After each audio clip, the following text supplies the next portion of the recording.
जो सिर्फ एक शहर नहीं बल्कि समय का द्वार है।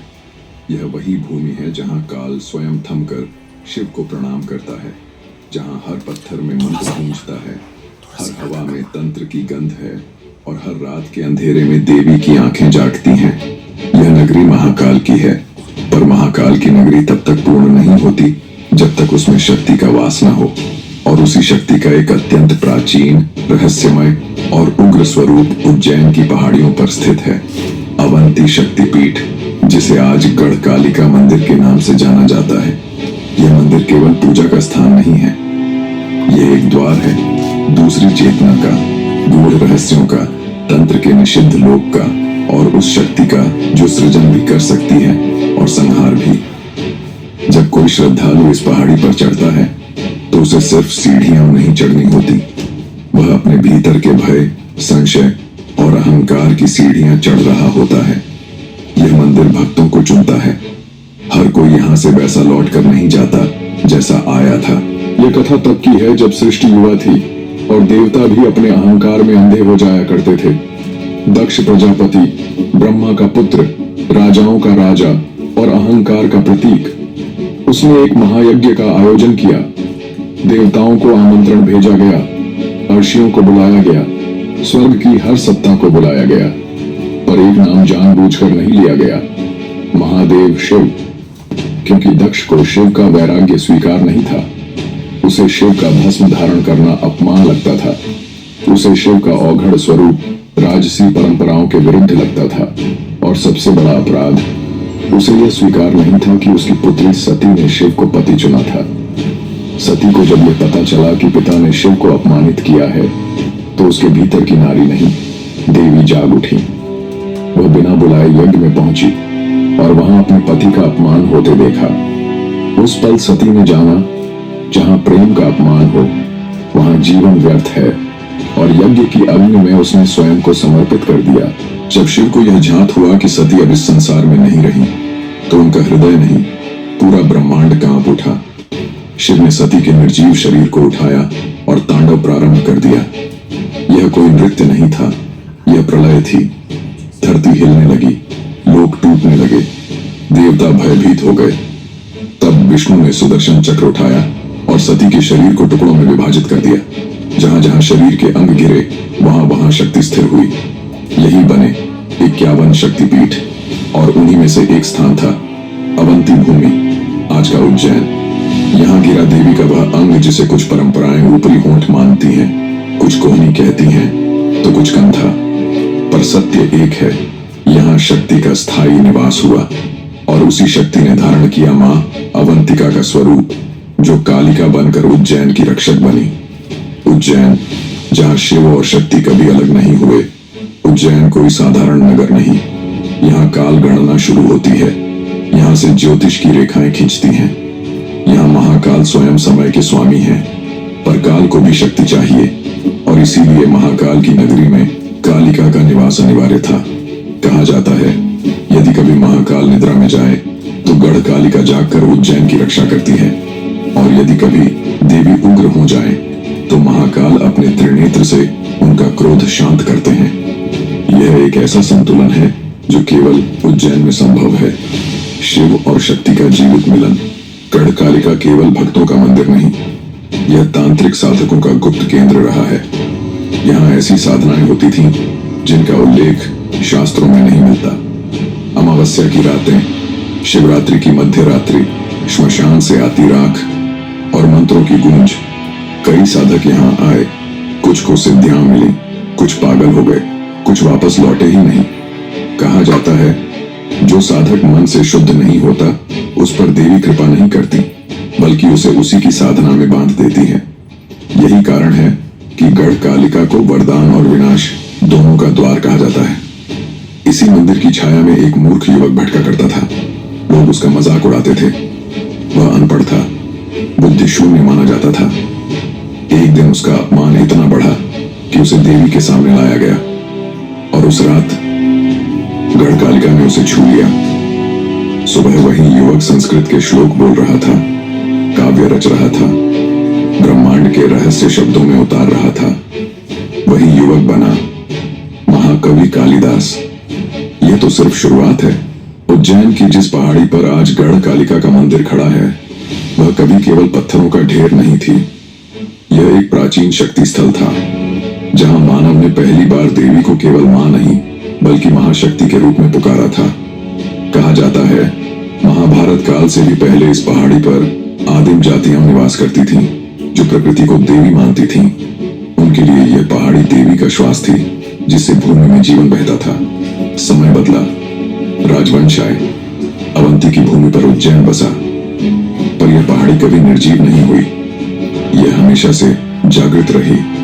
अवंती के प्राचीन राजाओं को यह भली भांति ज्ञात था कि उज्जैन की रक्षा तलवार से नहीं, शक्ति की कृपा से होती है।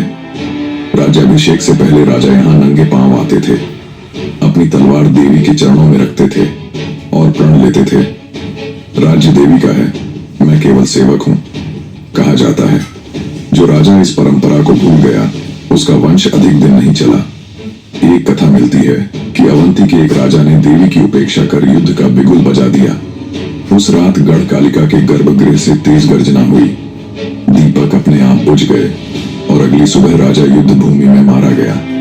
लोगों ने कहा, देवी ने पहले चेताया था, राजा ने नहीं सुना।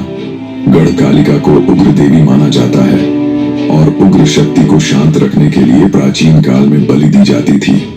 पर यह बलि केवल रक्त का सौदा नहीं थी, यह अहंकार की बलि थी। यह अपने भीतर के पशु को मारने की प्रतीकात्मक क्रिया थी। समय के साथ कुछ तांत्रिकों ने इस परंपरा को विकृत कर दिया।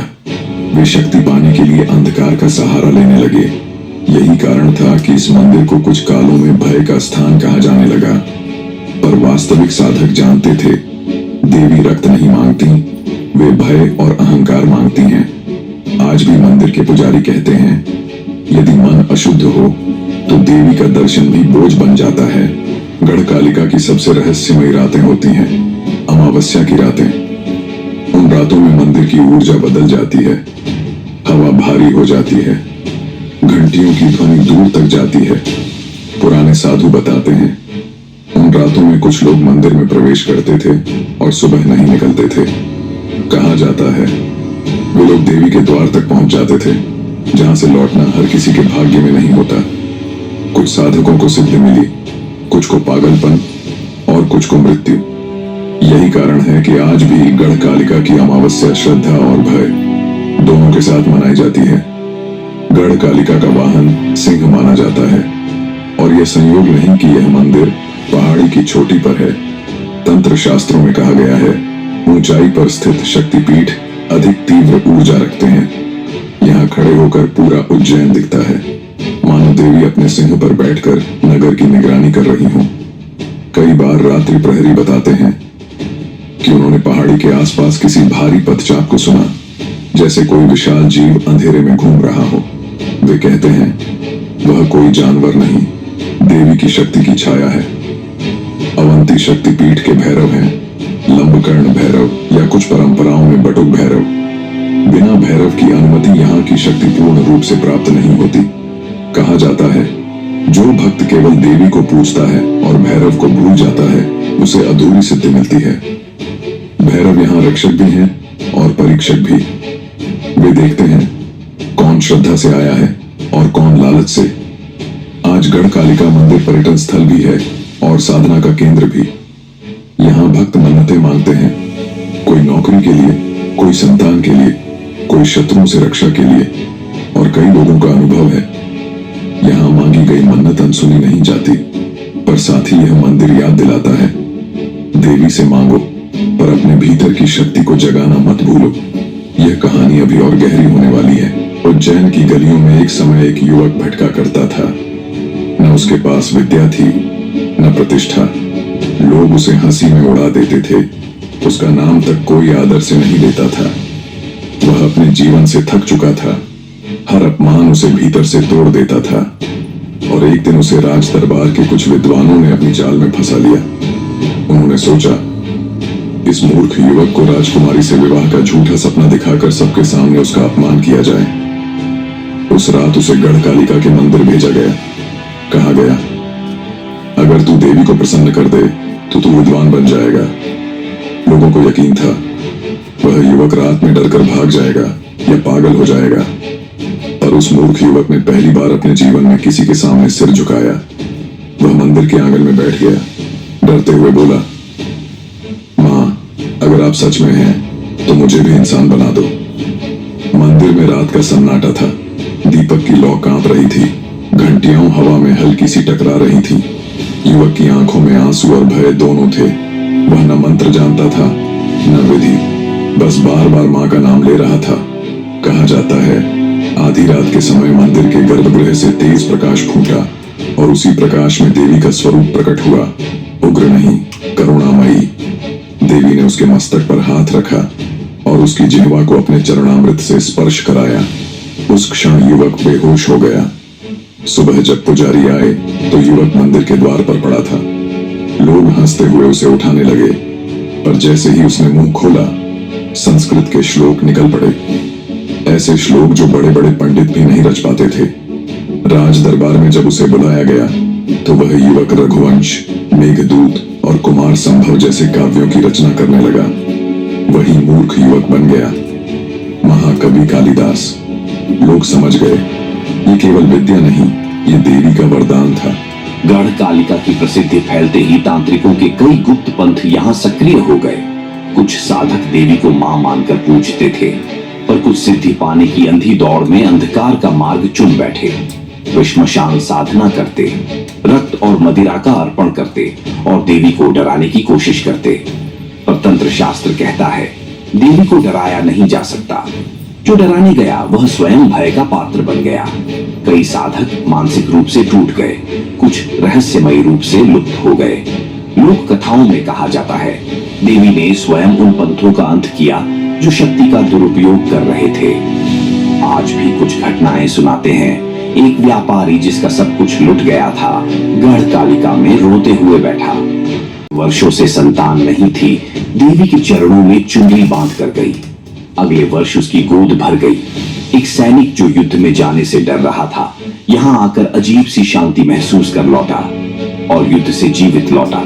लोग कहते हैं देवी हर मन्नत पूरी नहीं करती, पर हर भक्त को सही दिशा जरूर देती है। आज भी कुछ पर्यटक गढ़ कालिका की पहाड़ी पर अजीब अनुभूति बताते हैं। कोई कहता है रात में किसी ने नाम लेकर पुकारा, कोई कहता है मंदिर के पीछे किसी परछाई ने पीछा किया। पुजारी बस मुस्कुराकर कहते हैं यह डर नहीं, देवी की ऊर्जा है। जो मन से कमजोर है उसे यह भय लगती है। कथा अब अपने सबसे गहरे मोड़ की ओर बढ़ रही है। लंका की धरती पर रावण का पुत्र इंद्रजीत निकुंभिला में ऐसा यज्ञ कर रहा था जो उसे अमर और अजेय बना देता। वह केवल योद्धा नहीं था, वह तंत्र का महाविद्वान था। उसने ऐसे मंत्र सीखे थे जो देवताओं की शक्तियों को भी निष्क्रिय कर सकते थे। राम और लक्ष्मण उस समय युद्ध भूमि में पराजय के कगार पर थे। उनके अस्त्र निष्फल होने लगे थे। यह केवल युद्ध नहीं था, यह ऊर्जाओं का टकराव था। इंद्रजीत ने जिस देवी की साधना शुरू की वह थी प्रत्यंगिरा देवी, नरसिंह की उग्र शक्ति का स्त्री स्वरूप। तंत्र शास्त्र कहता है प्रत्यंगिरा वही शक्ति है जो किसी भी साधना को उलटकर उसी साधक पर प्रहार कर सकती है, अगर साधना अहंकार से की जाए। इंद्रजीत चाहता था कि देवी स्वयं उसकी रक्षा करें और राम लक्ष्मण की शक्तियों को निष्क्रिय कर दें, पर उग्र शक्तियां उदास नहीं बनती। वे केवल उसी के पक्ष में खड़ी होती हैं जिसका हृदय धर्म में स्थित हो। तंत्र परंपराओं में नारसिंही, प्रत्यंगिरा और कालिका तीनों को एक ही महाशक्ति के उग्र रूप माना जाता है। नारसिंही उग्रता को संतुलन में लाने वाली, प्रत्यंगिरा अधर्म से की गई साधना को उसी साधक पर उलट देने वाली, कालिका समय के बंधन तोड़कर अधर्म का संहार करने वाली। उज्जैन की गढ़ कालिका इसी त्रिशक्ति का स्थायी केंद्र मानी जाती है।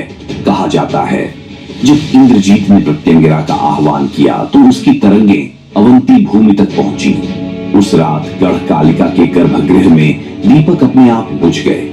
पुजारियों ने भारी ऊर्जा महसूस की। लोक कथाओं में कहा जाता है उस रात उज्जैन और लंका के बीच कोई भौतिक युद्ध नहीं हुआ, पर सूक्ष्म लोक में भयंकर संग्राम हुआ। इंद्रजीत की साधना की ऊर्जा राम लक्ष्मण पर अवरोध डाल रही थी। उसी समय गढ़ कालिका के पुजारियों ने अचानक देवी के मंत्रों का उच्चारण शुरू किया। ऐसा लगा मानो देवी स्वयं अपने उग्र रूप में जाग उठी और प्रत्यंगिरा की वह शक्ति जो इंद्रजीत को अमर बनाती उलटकर उसी की साधना में बाधा बन गई। किंवदंती कहती है इसी कारण इंद्रजीत का यज्ञ पूर्ण नहीं हो सका और अगले ही दिन वह युद्ध भूमि में मारा गया।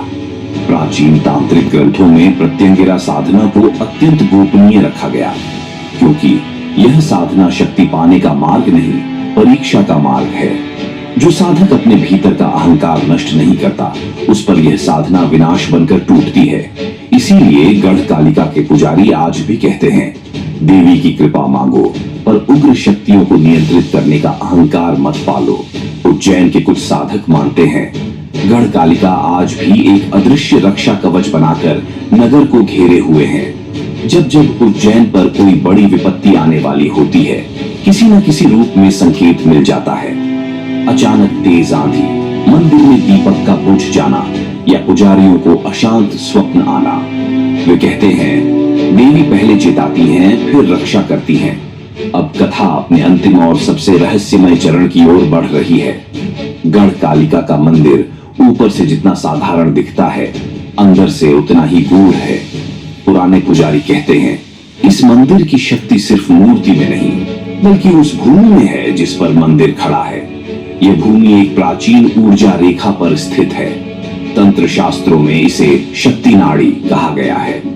इसीलिए यहाँ खड़े होते ही कुछ लोगों को अचानक शांति मिलती है, तो कुछ को घबराहट। यह स्थान आपके भीतर की स्थिति को आपके सामने रख देता है। लोक मान्यताओं के अनुसार गढ़कालिका के गर्भगृह के नीचे एक गुप्त कक्ष है। वहां आम भक्तों का प्रवेश वर्जित है। कहा जाता है वहां देवी का मूल स्वरूप ऊर्जा के रूप में प्रतिष्ठित है। कुछ पुराने साधु बताते हैं वहां किसी मूर्ति का नहीं, बल्कि एक प्राचीन शक्ति चिन्ह का वास है, जिसे केवल मंत्रों से देखा जा सकता है। जो व्यक्ति बिना दीक्षा के उस दिशा में जाता है, वह मानसिक रूप से अस्थिर हो सकता है। इसी कारण मंदिर की कुछ सीढ़ियां आधे रास्ते पर ही बंद कर दी गई। मंदिर में एक ऐसा दीपक जलता है जिसे लेकर लोक कथाएं हैं कि वह पूरी तरह कभी बुझता नहीं। तेज आंधी आए, बारिश हो या बिजली चली जाए, किसी न किसी रूप में दीपक फिर से जलता हुआ पाया जाता है। पुजारी कहते हैं यह दीपक देवी की चेतना का प्रतीक है। जब तक यह चेतना जागृत है, उज्जैन सुरक्षित है। कुछ श्रद्धालुओं ने कहा जब जब शहर पर कोई बड़ी विपत्ति आई, उससे पहले इस दीपक की लौ अजीब तरह से कांपती देखी गई। गढ़कालिका की पहाड़ी पर कुछ चट्टानें और वृक्ष असामान्य माने जाते हैं। कहा जाता है कुछ चट्टानों पर देवी के चरणों की आकृति दिखती है और एक प्राचीन वृक्ष के नीचे रात में अजीब शांति और भय दोनों महसूस होते हैं। स्थानीय लोग कहते हैं रात में उस वृक्ष के पास कोई नहीं ठहरता। कुछ प्रहरी बताते हैं उन्होंने वहां किसी स्त्री आकृति की धुंधली परछाई देखी है। वे कहते हैं वह कोई भूत नहीं, देवी की छाया है जो अपने क्षेत्र की निगरानी करती है। आज के समय में भी गढ़कालिका से जुड़े अजीब अनुभव सुनने को मिलते हैं। एक इंजीनियर जो देवी पर विश्वास नहीं करता था, मंदिर केवल घूमने आया। उसने मजाक में कहा अगर सच में शक्ति है तो मुझे संकेत दो। उस रात उसने सपना देखा, एक सिंह उसके सामने खड़ा है और रास्ता रोक रहा है। सुबह उसका एक्सीडेंट होते होते बच गया। वह आज भी कहता है मैंने पहली बार किसी अदृश्य चेतावनी को महसूस किया। एक युवती जो गंभीर अवसाद में थी, यहाँ आकर कुछ देर ध्यान में बैठी। वह कहती है उसे लगा किसी ने उसके सिर पर हाथ रखा। उस दिन के बाद उसके भीतर जीने की इच्छा लौटी। लोग कहते हैं ये मन का भ्रम भी हो सकता है, पर जो अनुभव करता है उसके लिए यह भ्रम नहीं रहता। गढ़कालिका डरावना स्थान नहीं है, पर यह झूठी शांति का स्थान भी नहीं। यह मंदिर आपको वही दिखाता है जो आपके भीतर है। अगर भीतर भय है तो आपको भय दिखेगा, अगर भीतर श्रद्धा है तो आपको करुणा मिलेगी।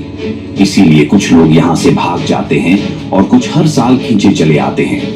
अब हम अंतिम अध्याय की ओर बढ़ रहे हैं, जहाँ इस पूरी कथा का सार खुलेगा।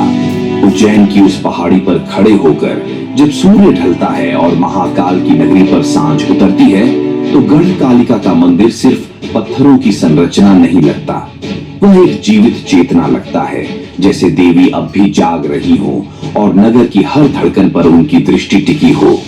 हजारों साल बीत गए, राजा बदल गए, राजवंश मिट गए, युद्ध आए और चले गए, पर अवंती शक्तिपीठ की लौ आज भी वैसी ही जल रही है। यह मंदिर हमें याद दिलाता है, शक्ति को डराने वाली चीज नहीं है। शक्ति वह है जो हमें भीतर से मजबूत बनाती है।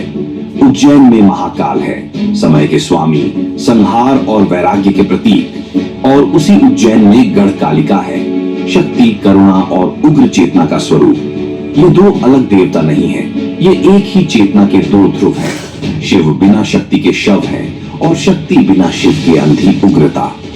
गढ़कालिका हमें यही सिखाती है, जीवन में केवल ताकत काफी नहीं, उस ताकत को दिशा देने वाला विवेक भी चाहिए। आज का मनुष्य बाहर से ताकतवर है पर भीतर से टूटा हुआ। वह दुनिया से लड़ता है पर खुद से हार जाता है। गढ़कालिका की कथा हमें यह याद दिलाती है, असली युद्ध बाहर नहीं, अंदर होता है। देवी से मांगो तो यह मत मांगो कि दुश्मन हार जाए, ये मांगो कि तुम्हारा डर हार जाए। यह शक्तिपीठ यह नहीं कहता कि चमत्कार होंगे, यह कहता है तुम्हारे भीतर चमत्कार करने की शक्ति है।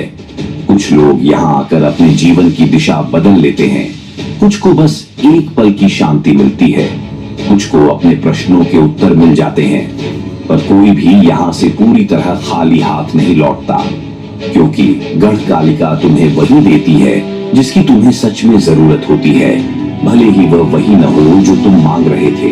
ये कहानी केवल मंदिर की नहीं है, ये कहानी तुम्हारी है, मेरी है, हम सबकी है। जब भी जीवन में अंधेरा बढ़ जाए, जब भी लगे कि कोई रास्ता नहीं बचा, तो याद रखना, किसी पहाड़ी पर आज भी एक शक्ति जाग रही है जो तुम्हें हारने नहीं देती। तुम चाहे उज्जैन जाओ या नहीं, गढ़कालिका का अर्थ तुम्हारे भीतर है, वह शक्ति जो गिरकर भी उठना सिखाती है।